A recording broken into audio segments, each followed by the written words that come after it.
What's going on, everybody? Welcome to my 2024 mock draft for the Cincinnati Bengals. Now, this year, I thought they were going to go all the way, and unfortunately, injuries caught up with them. However, with a mock draft like this, and even if I'm wrong on the names, I hope I'm right on the position at least. So stay to the end because I'm going to elaborate very much in depth why I chose the people I chose. So stay to the end and comment below. But with a mock draft like this, they'll be sure to be back playing in prime time. And hopefully this time next year, we'll see the Bengals playing instead of one of these other jokers out there. But starting off, I have Cooper DeJean. I think it's Cooper DeJean from what I hear what announcers say. This dude is potentially the best cornerback in the whole NFL draft. This guy is great. He is absolutely great. What's exciting about him, man, and this is what Ian Cummins takes and says about him. He's a cornerback, 6'1", 209 pounds. He looks more like a safety than a linebacker, but not slamming DBs, deconstructing blocks. He can take and do that. Pass deflections, interceptions, maintaining gap discipline, surging inside for the tackles. Great open field tackler. That's one of the things that pops out to me about Cooper DeJean, and great when it takes in knocking these receivers off their routes and stuff. And hey, it's nice to see a white cornerback, man. It's dope. Just like when I get excited when I see a black kicker. I'm like, hey man, let's go. It's pretty cool. But Cooper DeJean is a real deal. He's a legitimate first round prospect, and he's gonna ball out wherever he goes. So any team that doesn't select him, that's gonna be 31 mistakes right there. So Cooper DeJean, even if a team has cornerbacks already. Even if they have cornerbacks already, they should still pick Cooper DeJean. But for a team like the Bengals, where that's kind of, I mean, they were better. They were a little bit better than they've been in the past years, right? But that's always a topic of discussion. Like, man, the cornerback play is just not that great. It's gotten better, but having a guy like Cooper in there, he's going to ball out. Then moving on, I have he's listed as an offensive tackle, but bear with me a second because he can actually take and play guard. He stands better at guard. His name's Setal Lamo. Okay, offensive tackle, but NFL wise, he's probably gonna move inside the guard. He's 6'4", 321 pounds, little stiff on the hips. In certain moves, they could probably get him off his route and get to the quarterback. But if he goes as a guard, that's like his natural position. And plus, the dude is a run first block. He's a run first blocker, and he can also take in a pass block very well as well. This is a guy who's going to clog up holes. He's going to take in. He's great for different schemes. You could have him pull if they're running like a jet sweep or something like that. This is a guy that you could take and pull on the route. You see him upfield knocking guys on their butts, right? So Setal is a great offensive weapon. And then, hey, if the offensive tackle goes down, you know that, hey, he played that in college as well too. So hopefully they draft him, they put him as guard. According to here, that's his natural position. So that's probably where he'll be going to. But the dude had a great college career. If y'all paid attention to Utah's run game and their running backs, you can't just look at the running back and say, hey, great job. You got to look at the offensive lineman. It's a lot of times when people were coming off the edge, he was the one setting them up for a good run to make sure they get several yards down the field. All right. Next person I want to take and talk about is another cornerback, another DB by the name of Chris Abrams-Draine. Hopefully I said that correct. He's 5'11", 179 pounds, literally one of the most productive cornerbacks in this year's NFL draft. He's coming off of a 2022 campaign, which he amassed 14 pass deflections. 14. Very chippy, very competitive, has that DAWG, that dog mentality that we all love to see. Then he gets pretty good amount of interceptions, man. He got 4 interceptions, 1 forced fumble, 38 solo tackles, and 51 total tackles. Dude's a beast. Dude is a beast. Any team that takes and get Chris Abrams-Draine is that they got a winner.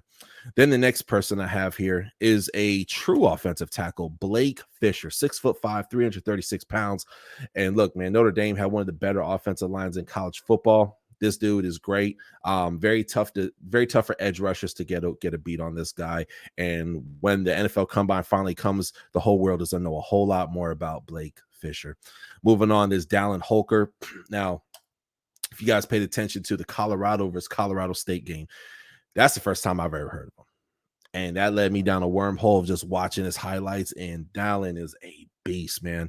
Now, he has a little bit of a robotic arm. He's out there, has a brace on that thing. So the dude is a baller. I'm excited to see what he does at the next level. And this guy makes plays. He's fast. He plays fast. He probably plays fast probably then he works out fast, if that makes any sense, right? Some people, I don't see him being someone who's going to test super well, possibly because the brace that's on his arm. So when it comes to like the bench press and stuff, but the guy, he can block and he's a receiving tight end. How great would it be for him to be on a team like the Bengals, who is pass heavy, very, very pass heavy offense? Then I have Josh Cephas. Now, it's no secret that T. Higgins is a very good chance he's going to want to get paid. He's probably going to find himself on another team. And then with the rise of Andre Iosivas, which shout out to Andre Iosivas, man. I've had him on the show. I've actually had him on this show. So check out that interview. Super great guy. I see him fitting in to be in the next wide receiver number 2 in Cincy. He's shown that he could do it. And I think he had 3 touchdowns his rookie year. I think next year he possibly triples that. Andre Iosivas was great. He plays with the chip on his shoulder. I don't mean to make I could just go on forever talking about Andre, man. What a great guy he is and a great football player, man. But that being said, how great would be a solid wide receiver number 3 or wide receiver number 4? Because I definitely see some camp battles, some UDFAs being brought in. But Joshua Cephas, I've seen him with my own 2 eyes. I was at the SF versus UTSA. And if you don't know who UTSA is, that's University of Texas San Antonio. Now I've done several of these mock drafts, and I've had Josh Cephas on at least 5 or 6 of them. He's going to get picked up. And there's several teams that would be a great fit. He's a great deep threat. He can run the slot, and he is a yak machine. 6'3", I want to say around 190 around there.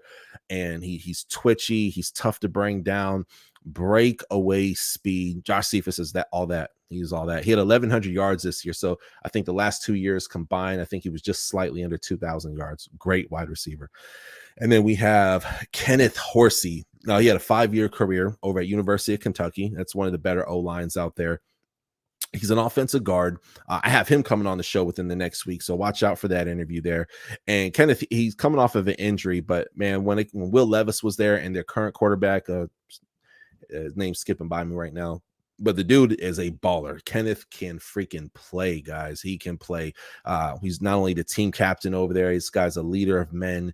And again, got to shore up the O-line for the Bengals, and you got to shore up those DBs. Those are the 2 biggest things. Like after this year, DB shouldn't even be a discussion for the Cincinnati Bengals. I say with your first 4 picks, 2 of those need to be defensive backs.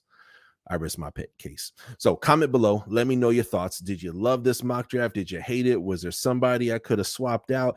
If this episode does well, I will do another mock draft as well too. So I think this is the 31st mock draft I've done. So I'm doing one for every single NFL team, and all the episodes that do well, I'm coming back for more. And on top of that, you're getting exclusive interviews with the actual players in this year's draft on my show too. So I think we've had 13 to 14 interviews. I got some big dogs coming on this week. So stay tuned. God bless you guys. Hit that subscribe button.